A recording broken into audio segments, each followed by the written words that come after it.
अच्छा तो देखिए, आज हम लोग बात करेंगे लेक्चर नंबर 47 पर। लेक्चर नंबर 47 में आज हम 46 तक जो हम बात किए थे उसमें हमारी आपकी बातें हो चुकी थी।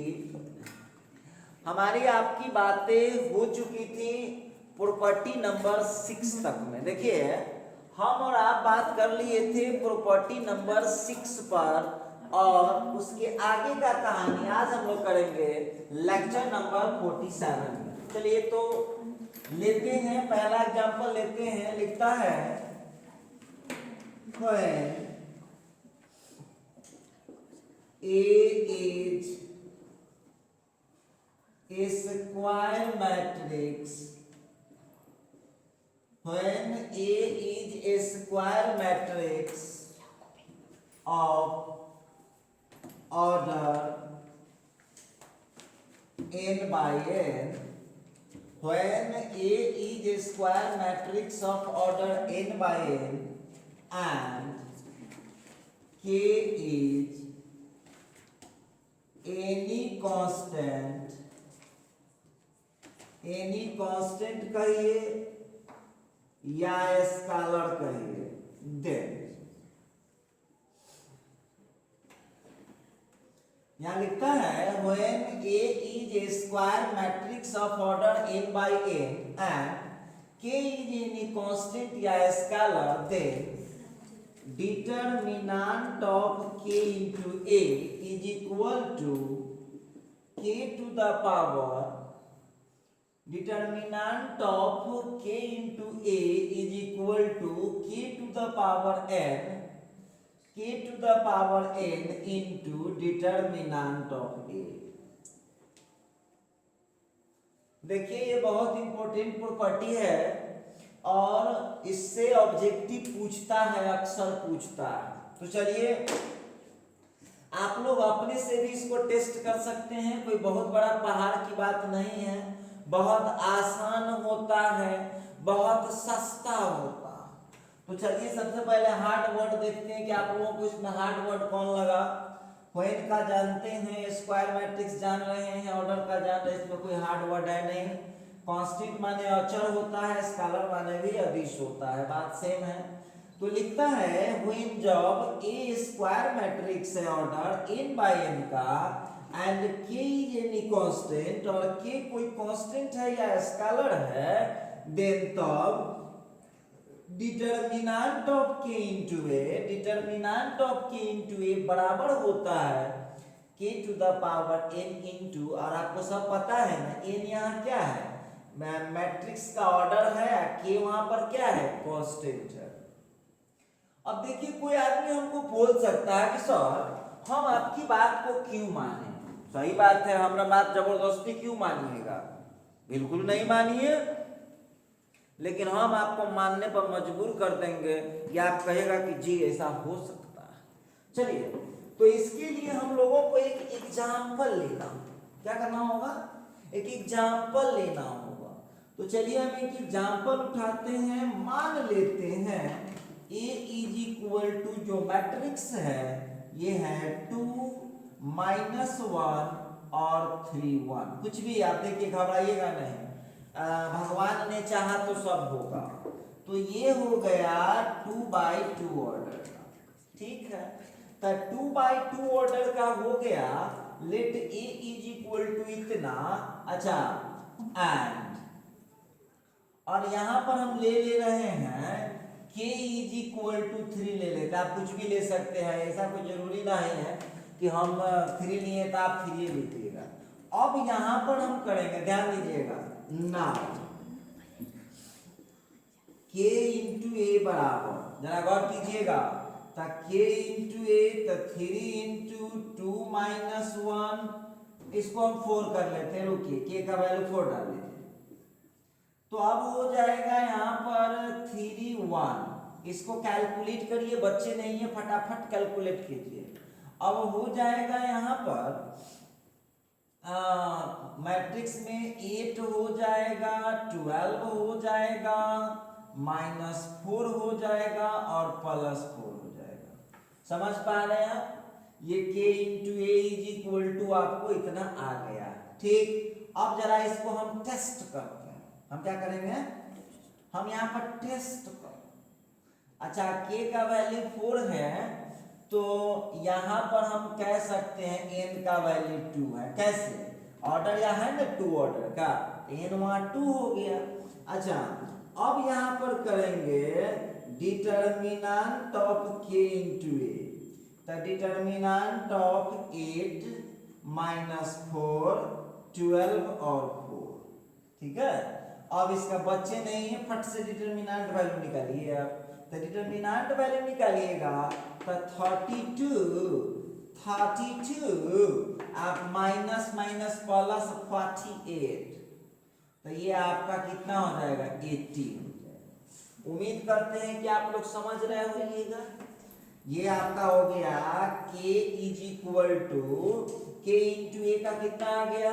अब चले आइए जरा इधर निकाल के टेस्ट करो भाई, k की power n into determinant of a, अब हो जाएगा also k to the power n into determinant of a। तो k का वैल्यू आपने 4 लिया है, n का वैल्यू 2 है, डिटर्मिनेंट ऑफ a की जगह 2 माइनस 1 3 1, 2 माइनस 1 3 1, अब कितना हो जाएगा 16 इंटू में हो गया 2 प्लस 3 तो 5, 2 प्लस 3 कर दिए तो 5 हो गया। अब ये हो गया 80। अब आपने देखा, क्या देखा आपने, आपने जो देखा वो हमने भी देखा कि जितना k इंटू ए का वैल्यू होता है उतना, देखिए आप कहेगा कि सर जी डिटर्मिनेंट 5 कैसे आया, देखिए अब कहेगा कि डिटर्मिनेंट 5 कैसे आया, तब डेली एक बात पढ़िएगा, देख लीजिए पीछे का वीडियो कोई अपना। अच्छा तो यहाँ पर हम लोगों का हो जाएगा, तो हमने देखा, तुमने देखा, सबने देखा, हमने देखा, तुमने देखा, सबने देखा कि determinant of k into A का वैल्यू किसके बराबर होता है, k के पावर n इंटू डिटर। तो आप लोगों को एक बात हम बोलते हैं कि आप लोग इसको रटने का कष्ट ना करें, आपको यहाँ पर याद रखना होगा k इंटू ए का determinant value, k into A का डिटर्मिनेंट वैल्यू k के power n into determinant of a के बराबर होता है। ये था एक एग्जांपल लिए। अब देखिए ऑब्जेक्टिव में कैसे पूछता है, तो सब्जेक्टिव हो गया भाई, बना सकते इस तरह से।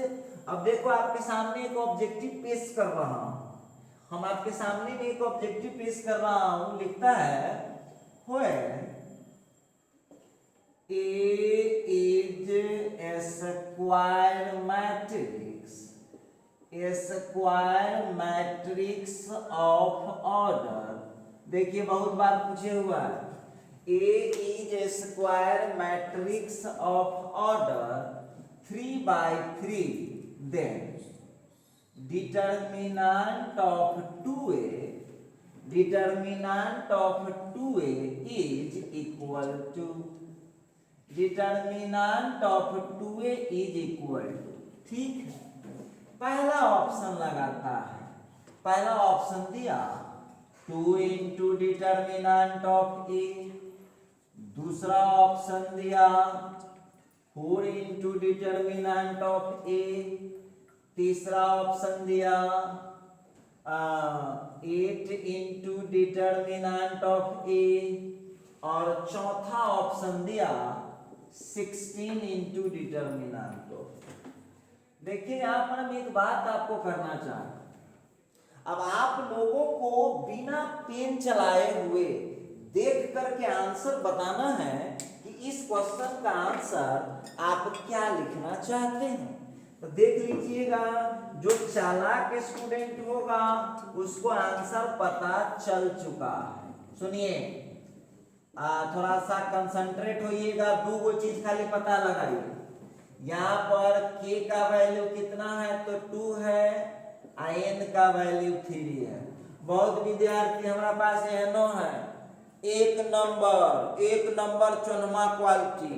सुन लीजिए, बहुत विद्यार्थी हमारे पास ऐसा भी है एक नंबर चौनमा क्वालिटी। हाँ, वो कथी कह रहा सर के कौन है के सर एन कौन है। ए बाबा एक बात डेली करेंगे। एन कौन है ऑर्डर है तो एन का वैल्यू 3 हो गया। आ के कौन है जो ए के साथ गुना में है वही एन है, सॉरी के है। तो सूत्र क्या होता है k to the power n into determinant of a। Value डाली तो हो गया 2 to the power 3 into determinant of a। Answer क्या हुआ 8 into determinant of a। Answer मिला ली। तो हम उम्मीद करते हैं कि आप ये बहुत आसानी से बना पाएंगे। समझने के मतलब समझने में आपको कोई कष्ट नहीं हो रहा होगा। चलिए, तब इतना बात आप बोलते हैं तो तुरंत बता दीजिएगा, तभी हम समझेंगे कि आप समझदार बच्चा हैं।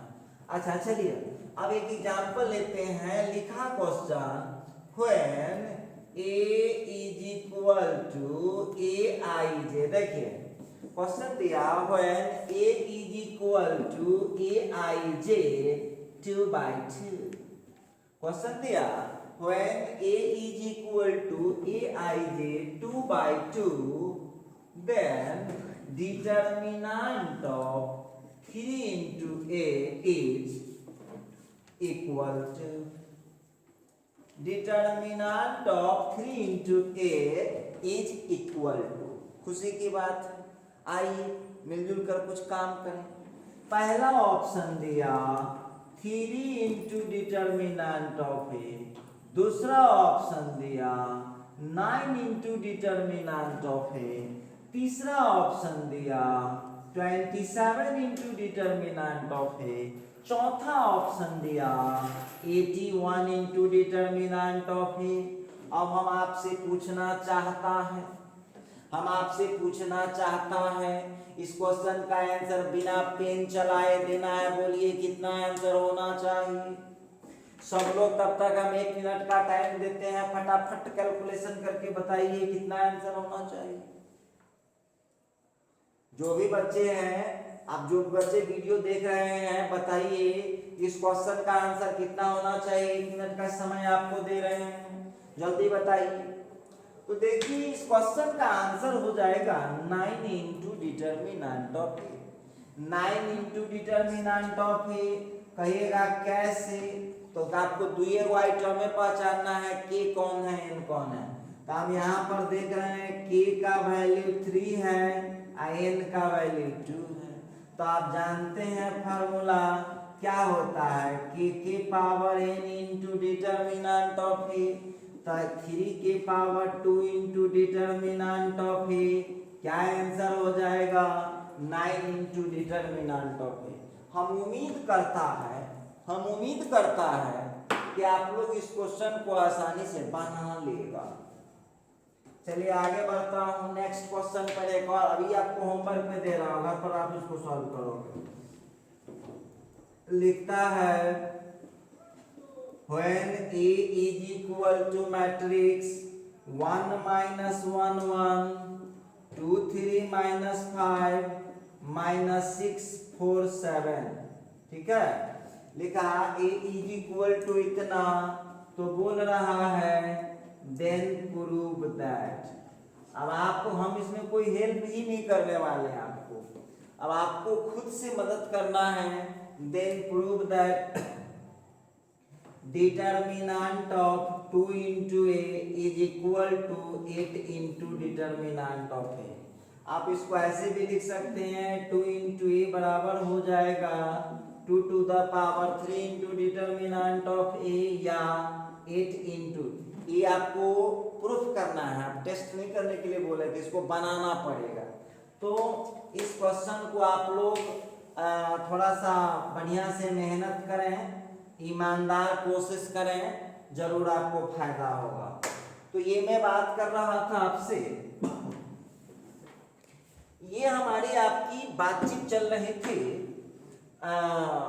प्रॉपर्टी नंबर 7 पर। ये बहुत इंपॉर्टेंट प्रॉपर्टी है, ये बहुत इंपॉर्टेंट प्रॉपर्टी है और ऑब्जेक्टिव में फेमस है। सीबीएसई बोर्ड या बिहार बोर्ड, ये दोनों का बहुत फेवरेट ऑब्जेक्टिव वाला सेक्शन है ये।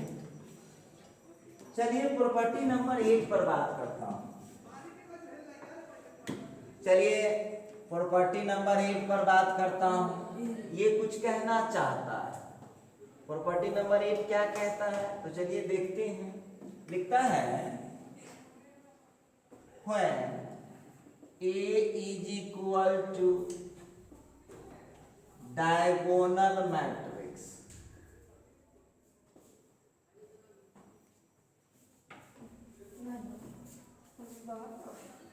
when A is equal to diagonal matrix, then when A is equal to diagonal matrix, then determinant of A is equal to product of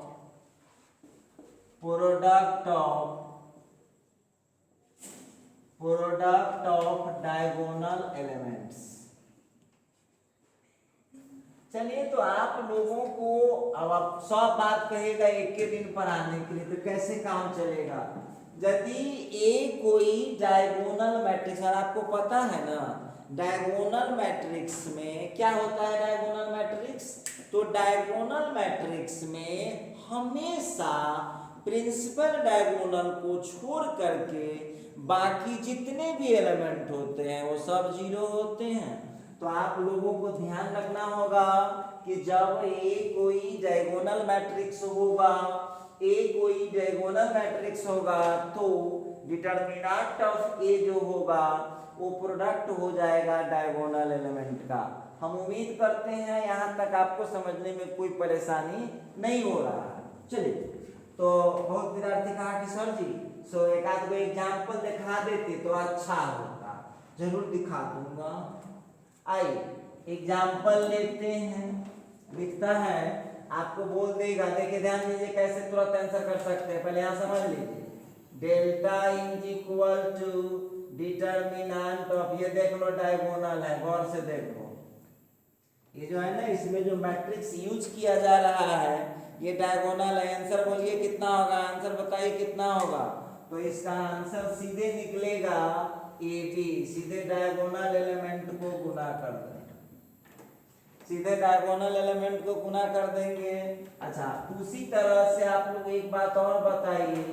मान लीजिए कि यही सवाल आपका ऐसा होता, कैसा होता, ऐसा होता, यही सवाल ऐसा होता, तो इसका डायगोनल एलिमेंट कौन है, तो इसका आंसर कितना हो जाएगा, ए बी सी। जिस कानूनची विद्यार्थी को, सुन लो, जो कानूनची स्टूडेंट है, जो बहुत कानून पढ़ने से मतलब उसको है ना, कानून से मतलब है, तो कानूनची इसको निकालने आता है ना डिटरमिनेंट, और एबीसी नहीं आएगा तो व्हाट्सएप करना, कमेंट करना, ठीक है। कहीं कोई दिक्कत हो तो एकदम डिटे व्हाट्सएप करो, कमेंट करो, जरूर आपकी समस्या सॉल्व कर दी जाएगी। तो चलिए, ये मैं बात कर रहा था डेल्टा इज इक्वल टू, ये मैंने आपको समझाया। देखिए अब आप लोगों के सामने इसी सवाल को देखिए कैसे बेवकूफ बनाता रहता है आप लोगों को। मान लीजिए कि ये आपको सवाल लिख दिया, देखिए कैसे देख करके आंसर विद्यार्थी फट से बोल देता है, डायग 1 2, या लिखिए डायग 1 2 लिख देगा। अब आपको बोलेगा कि इसका डिटरमिनेंट कितना होगा बताइए, तका ला जाएगा में कुछ करने का, सीधा आंसर लिख देंगे। डायगोनल मैट्रिक्स है ना यहाँ पर, डायगोनल मैट्रिक्स है तो 1 2 सॉरी 1 0 0 2 है ना, ये डायगोनल एलिमेंट दिया हुआ है, तो इसका आंसर कितना हो जाएगा 1 into 2। फाइनल। अभी करने की भी, ये लिखने की भी जरूरत नहीं है, डायरेक्ट आंसर लिखिए आप कि डायगोनल मैट्रिक्स का जो डिटरमिनेंट वैल्यू होता है वो डायगोनल एलिमेंट का प्रोडक्ट होता है। उम्मीद करते हैं कि आप समझ पा रहे हैं। अच्छा लगा। देखिए अब आगे बात करते हैं। मान लीजिए let a is equal to, आपको तुरंत क्विक आंसर देना है, बताना है क्या होगा, डायगोनल मैट्रिक्स -5 4 -3। अब इस क्वेश्चन में आप हमको बताइए, देन डिटरमिनेंट ऑफ ए कितना होगा। बहुत सिंपल है, डायगोनल है तो -5 0 0 0 4 0 0 0 -3। अब इसका फाइनल आंसर बताइए कितना लिखिएगा। तो सीधे डायगोनल एलिमेंट को गुना कर दीजिए, कुछ नहीं करना है, कुछ नहीं करना है, इसके डायगोनल एलिमेंट को गुना कर देना।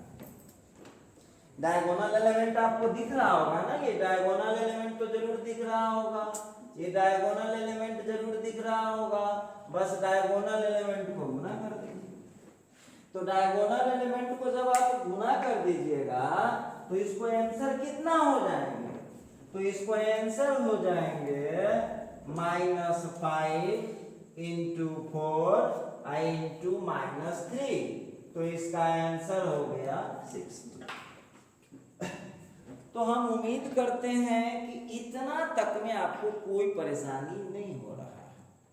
चलिए, अच्छा लगा जानकर के, अच्छा लगा। ये था डायगोनल मैट्रिक्स का, आपको याद रखना है डायगोनल मैट्रिक्स का जो डिटरमिनेंट वैल्यू होता है वो डायगोनल एलिमेंट के बराबर होता है। ये था property number 8। When A and B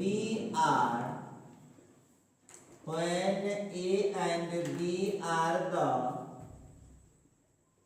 square matrices, when A and B are the square matrices of same order, then when A and B are the square matrices of same order, then determinant of A into B is equal to determinant of A into determinant of B। देखिए लिखता है कि ए और B square matrix हो same order का, मतलब A 2 × 2 है तो B भी 2 × 2 होना चाहिए, A 3 × 3 है, A 3/3 है तो B भी 3/3 का होना चाहिए। तो डिटरमिनेंट में ऑर्डर पर कोई इफेक्ट नहीं पड़ता है। चलिए, तो ये हम लोग कुछ बात कर रहे थे, काफ़ी सारी बातें हम लोगों के बीच चला था, और भी उधर भी हम लोग बहुत सारा बातचीत किए थे, तो पीछे भी आप लोग इसको थोड़ा देखा कीजिएगा। तो आइए जरा, बहुत विद्यार्थी कहा कि सर जी एक एग्जाम्पल देकर के इसको क्लियर कर दीजिए। तो आइए हम एक एग्जाम्पल लेते हैं, आप अपने भी ले सकते हैं, इसको बहुत इजी है। मान लिया जाए A is equal to matrix 1 - 1 3 2, ठीक है, and B is equal to matrix 4 - 3 0 1, ठीक है। अब यहाँ पर हम लोगों को बात करना पड़ेगा, देयरफॉर अब करिए, घबराइएगा ना, A × B पहले निकालिए। A × B 1 - 1,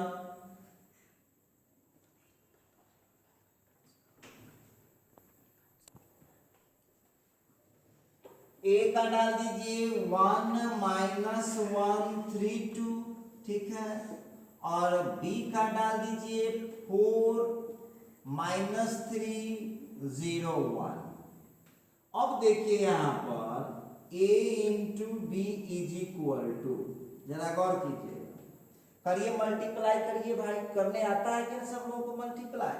फर्स्ट रो से फर्स्ट कॉलम में तो सीधे 4 हो जाएगा, फर्स्ट रो से सेकंड कॉलम में तो -3 या -1 तो -4 हो गया, फिर सेकंड रो से सेकंड कॉलम में तो सीधे 12 आ रहा है, सेकंड रो से सेकंड कॉलम में -9 या +2 तो -7 आ गया।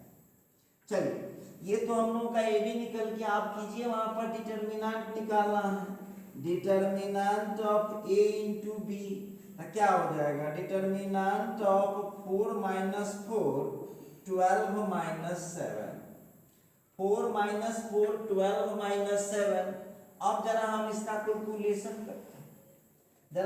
कैलकुलेशन करते हैं, तो ये कितना हो जाएगा, -28 माइनस माइनस प्लस 48, तो सीधे हो जाएगा 20। करना लीजिए, डायरेक्ट कीजिए ना, डेली तो यपते रहिएगा।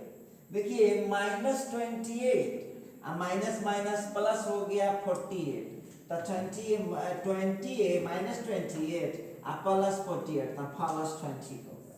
चलिए ये तो इधर वाला निकाल लिए आप। अब देखिए ऑल्सो बनाइए, बनाने से कुछ सीखिएगा, ऐसे थोड़ी सीख लीजिएगा। देखिए अब यहाँ पर क्या करना है, डिटर्मिनेंट ऑफ ए निकालिए। ये जो आप देख रहे हैं 1 माइनस 1 3 2, आंसर कितना हो गया, 5 हो गया। फिर यहाँ पर डिटर्मिनेंट ऑफ बी, तो बी जो देख रहे हैं ये हो गया 4 माइनस 3 0 1, आंसर कितना आ गया 4।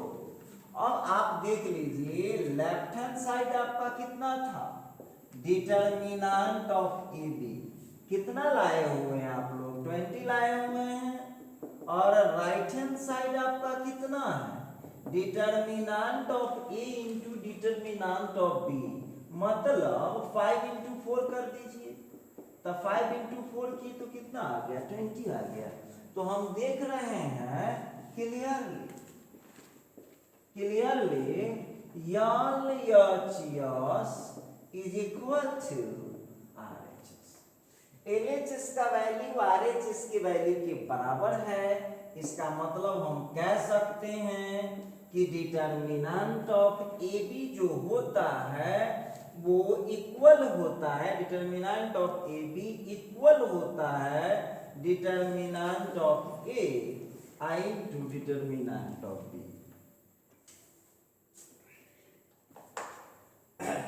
इसका एक सवाल दे देते हैं आप लोगों को होमवर्क में, घर पर कर लीजिएगा, इन्हीं की जो होमवर्क को होमवर्क में छोड़ दीजिएगा, हमको कर लेना है, बना लेना है। और देखिए आप लोगों को हम इसमें कोरोना वायरस के कारण और बाढ़ में आप पढ़ रहे हैं, तो हम तो बहुत आपको धन्यवाद देते हैं कि आप इतना मेहनती बच्चे हैं कि इस पैंडेमिक और इस बाढ़ के सिचुएशन में भी पढ़ रहे हैं। तो चलिए थोड़ा और बहादुरी कीजिए, होमवर्क वगैरह भी कुछ बना लिया कीजिए। चलिए अब हम यहाँ पर बात करते हैं, क्वेश्चन है लेक्चर, मान लेते हैं a is equal to 2 1 minus 1 minus 3 minus 1 4 0 minus 2 5 and b is equal to, अब देखिए b is equal to matrix 1 1 minus 2 3 4 2 minus 1 0। हाँ ए दे दिया, बी दे दिया, तो बोलता है देन प्रूव दैट। अब यहाँ पर हम लोगों को कुछ करना होता है, आप जानते हैं ना, आप खूब बढ़िया से जानते हैं। देन प्रूव दैट, तो हम लोगों को यहाँ पर सिद्ध करना है determinant of a b is equal to determinant of A into determinant of b. चलिए अब इसी का देख लीजिएगा आप लोग पीछे, हम इसका बहुत सारा टॉपिक डिटर्मिनेंट का जो है ना आप लोगों को हम एक टॉपिक पढ़ाए होंगे, शॉर्ट रिव्यू ऑफ डिटर्मिनेंट, सुन लीजिए आप लोग।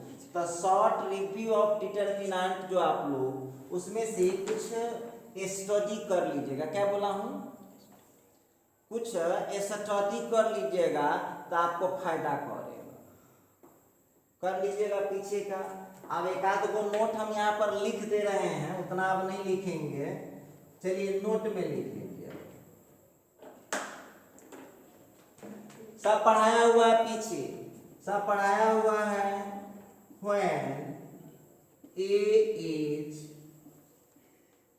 singular matrix when A is singular matrix, then determinant of A is equal to 0. When A is singular matrix, then determinant of A is equal to 0. फिर चलिए दूसरा note लिखिएगा when A is non-singular matrix, when A is non-singular matrix, when A is non-singular matrix, then तो यहाँ होता है determinant of a not equal to 0।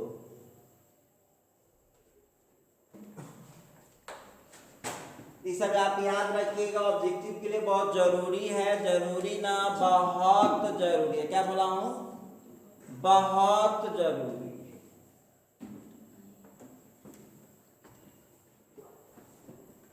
तो चलिए इस पर हम लोग कुछ और बातचीत करते हैं। अगले नोट में लिखिएगा आप लोग, अगले नोट में लिख लीजिएगा when A is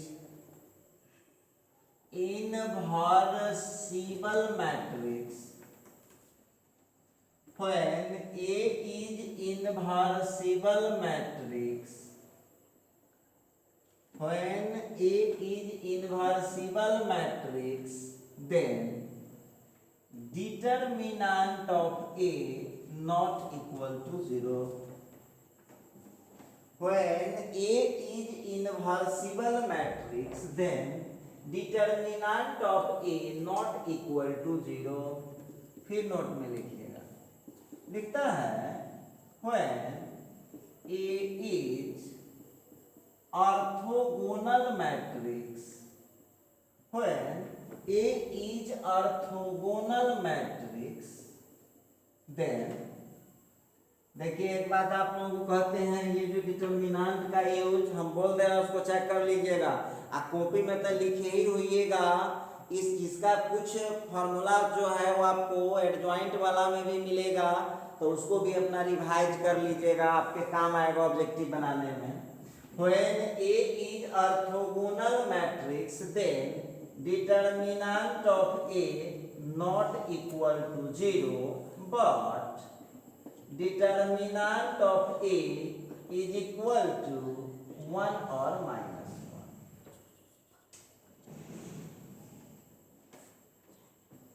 आप लोगों को यहाँ पर देखिए सब पढ़ाया हुआ है कि इनवर्सिबल मैट्रिक्स जो होते हैं उसका डिटर्मिनेंट कभी 0 नहीं होता है, और ऑर्थोगोनल मैट्रिक्स जो होता है उसका डिटर्मिनेंट कभी 0 नहीं होता है।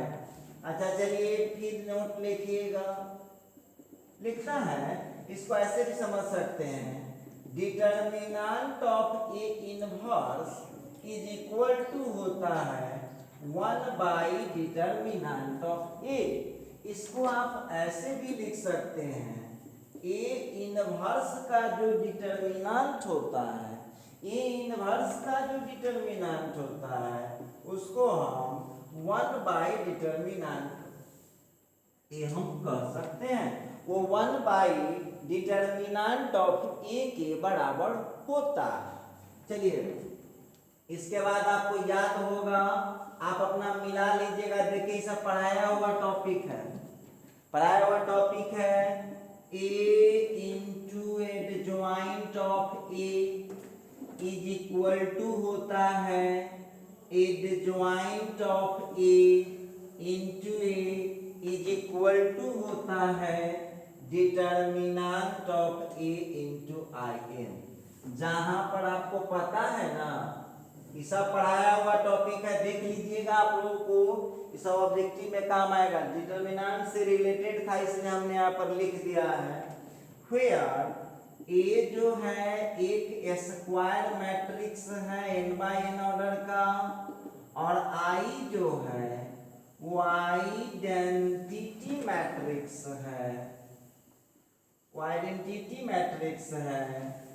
Of order n by n। तो चलिए ये थे कुछ इंपॉर्टेंट प्रॉपर्टीज थे डिटर्मिनेंट का।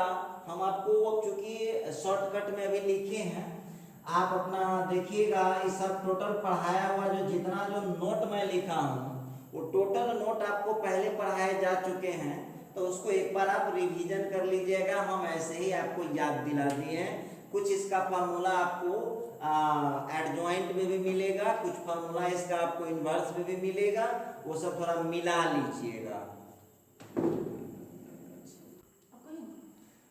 अच्छा, अब देखिए, तो ये तो हमने आपको बताया था कि डिटर्मिनेंट से रिलेटेड। अब हम बात करेंगे इस पर। आपको पता होगा कि डिटर्मिनेंट एग्जाम के लिए बहुत इंपॉर्टेंट टॉपिक होता है, तो इस पर आज हम कुछ एग्जाम्पल्स पर बात करेंगे। चलिए अब लिखिएगा, स्टार ला करके टॉपिक को बदल दीजिए। स्टार ला करके टॉपिक को बदल दीजिए। सवाल है some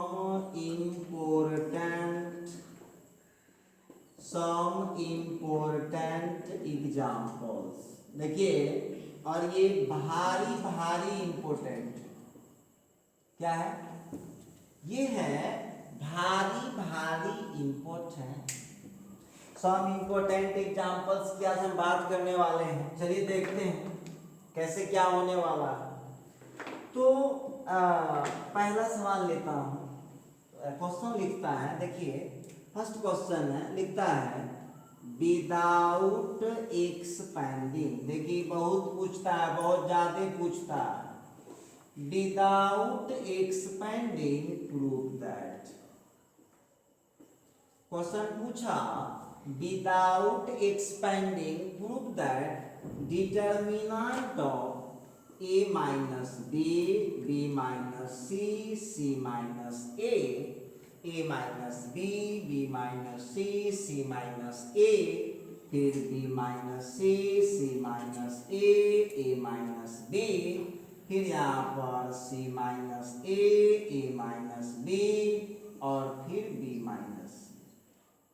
देखिए इसका वैल्यू 0 होता है आपको विदाउट एक्सपैंडिंग। अब बहुत विद्यार्थी सुन लीजिए, कुछ स्टूडेंट ही इस कैटेगरी का होता है जो सीखने पर कभी जोर नहीं देता। और मैं आपको बार बार बोलता हूँ कि आप सीखने पर जोर दीजिए, सीखिएगा तो अच्छा होगा। क्या लिखता है? विदाउट एक्सपैंडिंग माने बिना विस्तार किए हुए, प्रूव दैट इतना इक्वल टू 0। सुन लीजिए सारे लोग, ध्यान दीजिएगा। हम लोग डिटर्मिनेंट पर बहुत एग्जाम्पल पढ़ चुके हैं। डिटर्मिनेंट का शॉर्ट रिव्यू पढ़े, पूरा डिटर्मिनेंट पढ़े, और इसके बाद डिटर्मिनेंट का टोटल प्रॉपर्टी भी पढ़े। सब में जब हम डिटर्मिनेंट तोड़ते थे तो लिखते थे ना, 3/3 का जब डिटर्मिनेंट तोड़ते थे तो लिखते थे कि एक्सपेंडिंग बाय R1 या एक्सपेंडिंग बाय R2 या एक्सपेंडिंग बाय R3, इस तरह से हम लिखते थे। याद होगा आपको कि हम लिखते थे एक्सपेंडिंग बाय R1 या एक्सपेंडिंग बाय R2 या एक्सपेंडिंग बाय R3, हम ऐसा बोलते थे। कहीं कोई परेशानी वाली बात? लेकिन इस क्वेश्चन में क्या लिखा है जरा देखिएगा, हेडलाइन विदाउट एक्सपेंडिंग। मतलब आप जो एक्सपेंड करते थे R1 से या R2 से या R3 से या C1 से या C2 से या C3 से, ये आपको नहीं करना, ठीक है।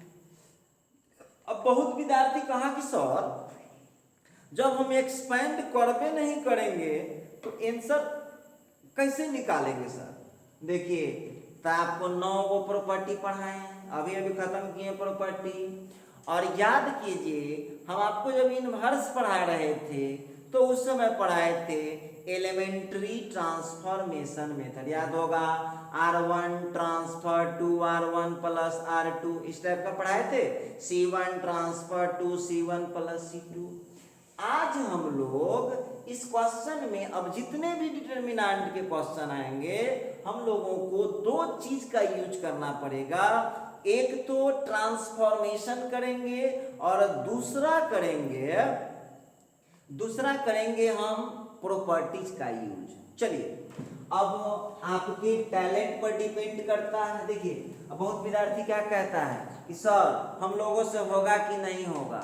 अब दिमाग लगाइए आप लोग, हम भी कभी आपकी तरह स्टूडेंट ही थे, तो जब हम सीख सकते तो आप क्यों नहीं सीख सकते? बिल्कुल सीख सकते हैं, सीखना चाहिएगा। और उसी सिखाने के लिए तो इतना चिल्ला रहे हैं और कोशिश कर रहे हैं, और हम कोशिश कर रहे हैं तो आपको भी कोशिश करना चाहिए।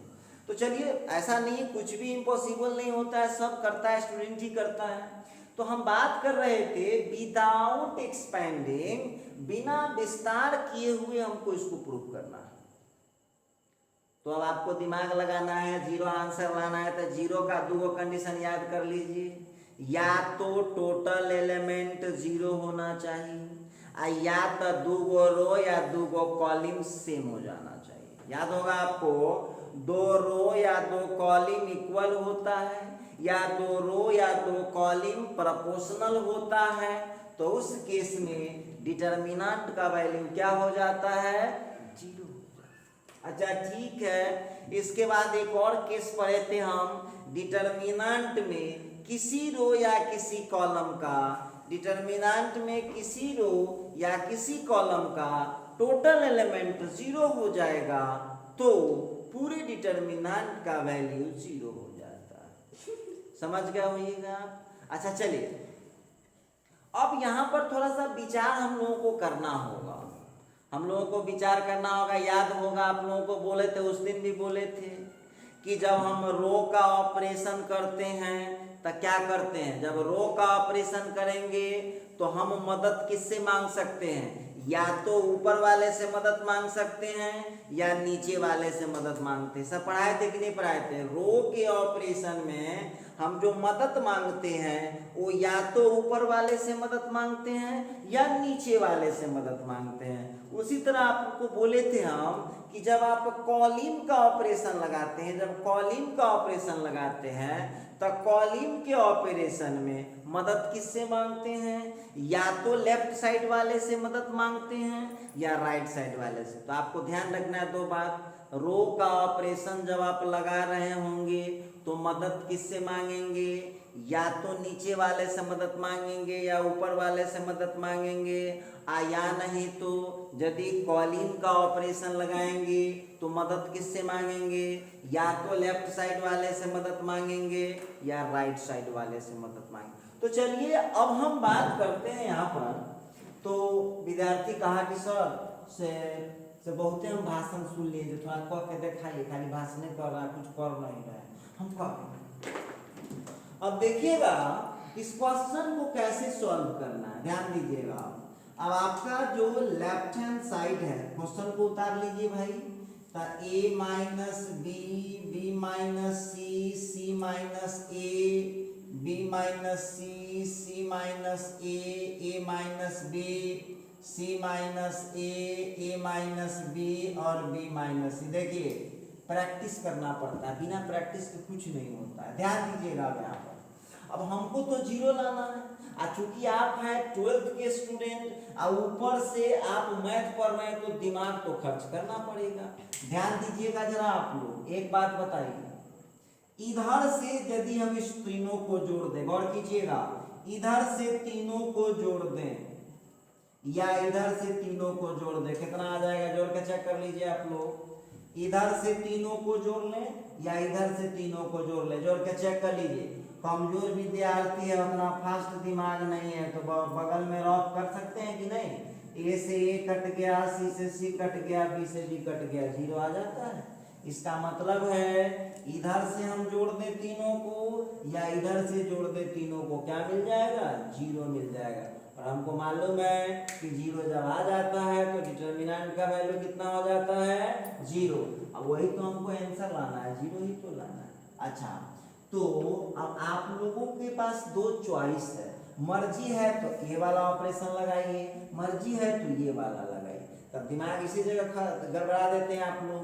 ये वाला ऑपरेशन हो गया लेफ्ट राइट, क्या हो गया, ये हो गया लेफ्ट राइट, तो लेफ्ट राइट हो गया तो कॉलम अप्लाई होगा। और ये वाला ऑपरेशन क्या हो गया, नीचे ऊपर, तो नीचे ऊपर हो गया तो कौन लगेगा, बोले हैं ना रो में मदद ऊपर वाले से लेते हैं नहीं तो नीचे वाले से।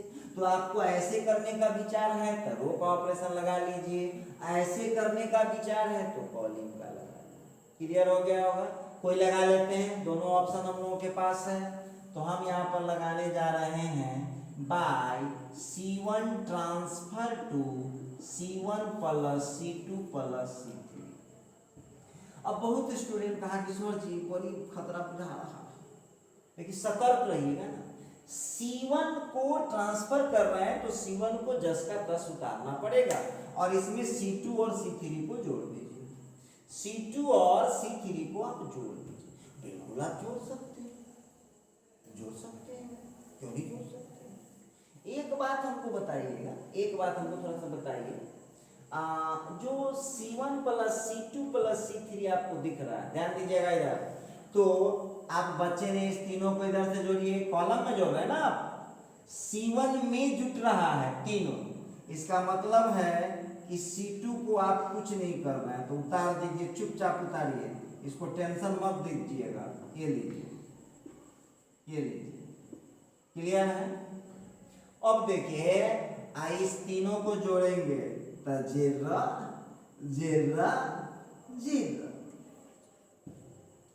कोई बोल रहा है ना है बउआ रे, तीनों के एक जगह जोड़ के चेक करो, तीनों एक जगह जुट रहा है ना।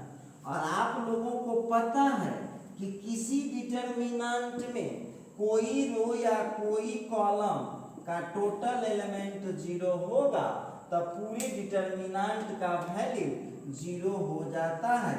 ये प्रूव्ड हो चुका है राइट हैंड साइड। देखिए मेरे हिसाब से कहीं कोई दिक्कत नहीं है, इस क्वेश्चन में आप इसको ऐसे भी जोड़ सकते थे, कष्ट होगा तो आप तीनों एंट्री को एक जगह जोड़ करके चेक कर लीजिए, देख लीजिए, सारा कहानी आपको खुद पता चल जाएगा, कट जाएगा 0। चलिए तो ये कहानी रहा, चलिए दूसरा एग्जाम्पल में चलते हैं। दूसरा एग्जाम्पल लेते हैं, एग्जाम्पल 2 लिखता है without expanding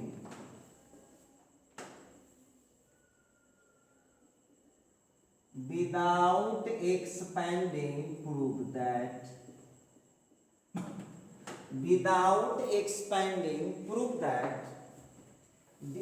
determinant of 1 comma omega square omega square 1 omega square 1 omega is equal to 0 where omega is, अब देखिए cube roots of unity, omega जो यहां पर है वो क्या है, ये है क्यूब रूट्स ऑफ यूनिटी।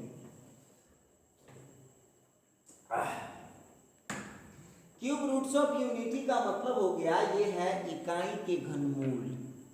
और देखिए बहुत डिस्कस हो चुका है इस पर, ओमेगा जो है यहाँ पर क्यूब रूट्स ऑफ यूनिटी है, इसका मतलब यहाँ क्लियर है कि 1 प्लस ओमेगा स्क्वायर का 0 हो जाएगा और ओमेगा क्यूब का वैल्यू 1 हो जाएगा।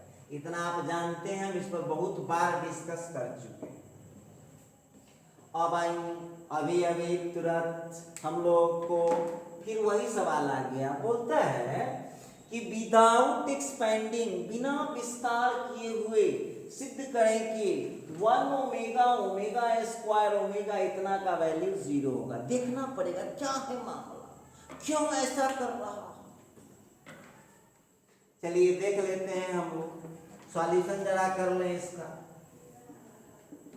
LHS हम लोगों के पास है 1 ओमेगा स्क्वायर 1, फिर है ओमेगा स्क्वायर 1 ओमेगा।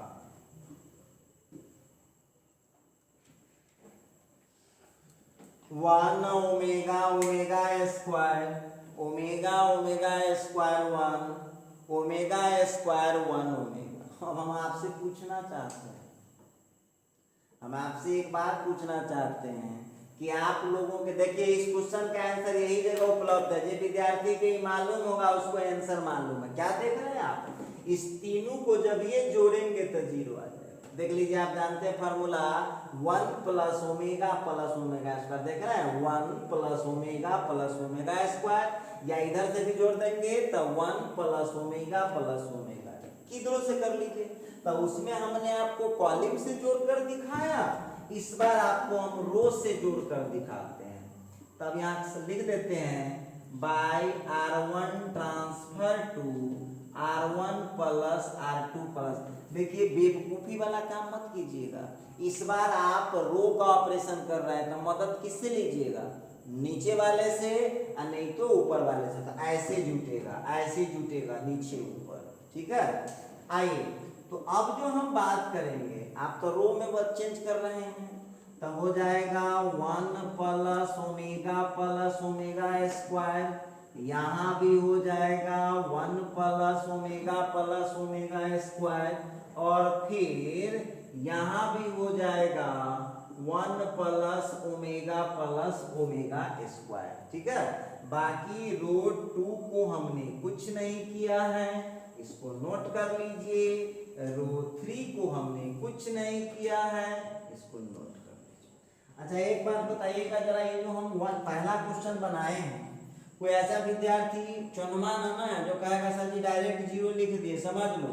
इस तीनों को रॉक में जोड़ करके चेक कर लेना, a minus B plus B minus सी। देखिए यहाँ पर a माइनस बी को जोड़ दीजिए b माइनस सी में, फिर जोड़ दीजिए c माइनस a में, a से a कट जाएगा, b से b, तो ये जीरो नहीं आ जा रहा है। तो इतना छोट बात नहीं बुझाएगा आपको। तो चलिए वहां पर अब मिला लीजिए। अब जो आप देख रहे हैं 1 प्लस ओमेगा स्क्वायर का कितना हो गया, जीरो। फिर यहाँ का हो गया ओमेगा, फिर यहाँ का ओमेगा स्क्वायर, फिर यहाँ का जीरो, फिर यहाँ का ओमेगा स्क्वायर, फिर 1, फिर उसी तरह से जीरो, यहाँ का 1, और फिर यहाँ का हो गया ओमेगा। फिर तो आप वही देख रहे हैं, क्या देख रहे हैं, इस क्वेश्चन का भी आंसर जीरो आएगा। क्यों जीरो आएगा, क्योंकि इसके पहला रो का टोटल एंट्री कितना आ चुका है, जीरो आ चुका है। तो हम कह सकते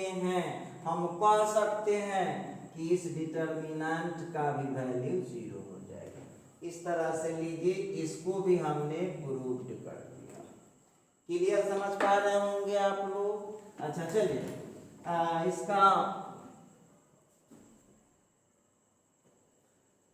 चलिए अब हम लोग यहाँ पर थोड़ा सा बातचीत करेंगे। तीसरा एग्जाम्पल आप लोगों को खुद बना सकते हैं। लिखता है, फिर क्वेश्चन लिखिएगा विदाउट एक्सपेंडिंग। अब आप लोग देखे होइएगा, हम किसी में एक्सपेंड नहीं किए हैं। Without expanding prove that. Without expanding, prove that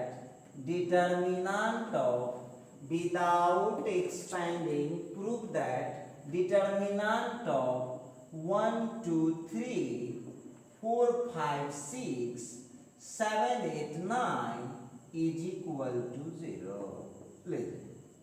अब बहुत विद्यार्थी कहा कि सर जी इस बार खतरनाक क्वेश्चन है सर। नाना खतरनाक है तो झूठा के डरा चाहिए, नाना खतरनाक हो गए। देखिए अब देखिए इस क्वेश्चन को हम कैसे सॉल्व कर सकते, बहुत आसान है। हम तो HW में देने वाले थे, लेकिन थोड़ा मदद कर देते, एक लाइन में हो ही जाएगा। लेफ्ट हैंड साइड क्या है, 1, 2, 3, 4, 5, 6, 7, 8, 9। चलिए अब दिमाग लगाइए। अब यहाँ पर हम क्या करेंगे, कर दिए by C2 transfer to C2 minus C1 और C3 transfer to C3 minus C1। देखो हम कर क्या रहे हैं कि C2 में से C1 को घटा रहे हैं और फिर C3 में से C1 को घटा दिए। आइए, तो यहाँ पर C1 चेंज नहीं हो रहा है, लिख दीजिए, कोई दिक्कत की बात नहीं है।